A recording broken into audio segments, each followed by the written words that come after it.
ज़्यादा दुख की बात यह है कि जिनकी बदौलत से संसद में दलित वर्ग के सांसद पहुंचे हैं, मेंबर पार्लियामेंट पहुंचे हैं, वो भी अपनी अपनी पार्टियों के आकाओं को खुश करने के लिए दलित उत्पीड़न के मुद्दों पर अधिकांश चुप ही बैठे हैं। 2007 के अंदर जो पार्टी अपने दम पर सत्ता में आ रही हो, आज वो उत्तर प्रदेश के अंदर अपनी जमानत बचाने के लायक नहीं बची।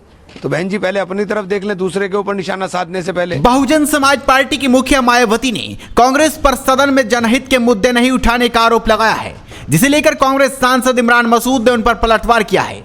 उन्होंने कहा कि मायावती दूसरे पर टिप्पणी करने से पहले अपनी पार्टी की चिंता कर ली।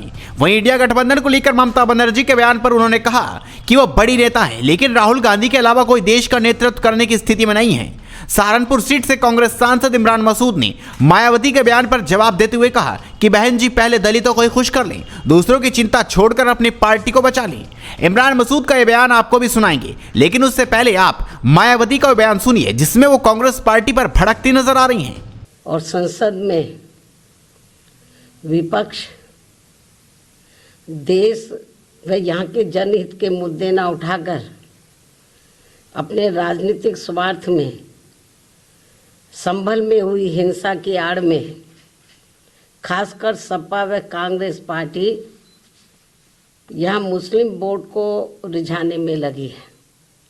बाकी मुद्दों से उनका कोई लेना देना नहीं है। इतना ही नहीं बल्कि ये पार्टियाँ मुस्लिम समाज को भी अर्थात तुर्क व नॉन तुर्क को भी वहाँ आपस में लड़ा रही हैं संभल में, जिससे मुस्लिम समाज को भी सतर्क रहना है।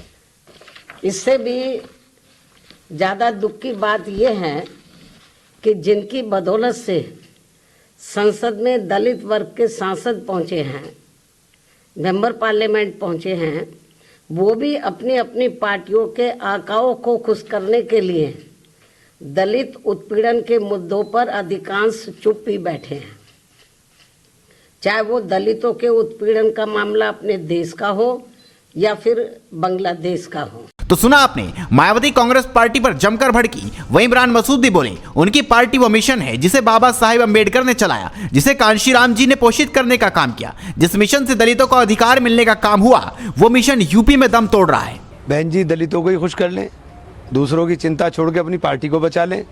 उनकी पार्टी वो मिशन मूवमेंट जो बाबा साहेब भीमराव अंबेडकर ने चलाया, जिसको काशीराम जी ने पोषित करने का काम किया, और जिस मिशन मूवमेंट से दलितों को अधिकार मिलने का काम हुआ, वो मिशन मूवमेंट उत्तर प्रदेश के अंदर दम तोड़ रहा है। तो बहन जी पहले उस तरफ ध्यान दे लें कि वो मिशन मूवमेंट उनका तबाह हो गया। बहन जी के सोच करके बहन जी को अगर देखें तो पिछला उसका अगर सफ़र देखें, पिछले 2007 के अंदर जो पार्टी अपने दम पर सत्ता में आ रही हो, आज वो उत्तर प्रदेश के अंदर अपनी जमानत बचाने के लायक नहीं बची।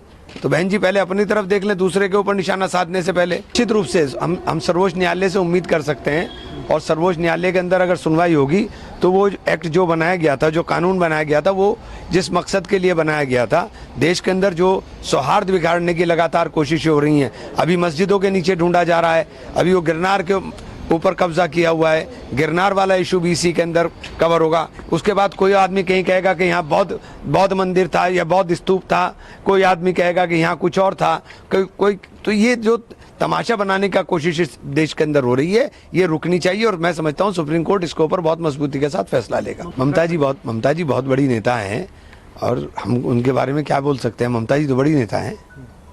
अब वो जो कह रही हैं उनको लग रहा होगा, लेकिन राहुल गांधी के अलावा कोई देश के अंदर नेतृत्व करने की स्थिति में नहीं है। बिल्कुल गलतफहमी दूर करके रखें।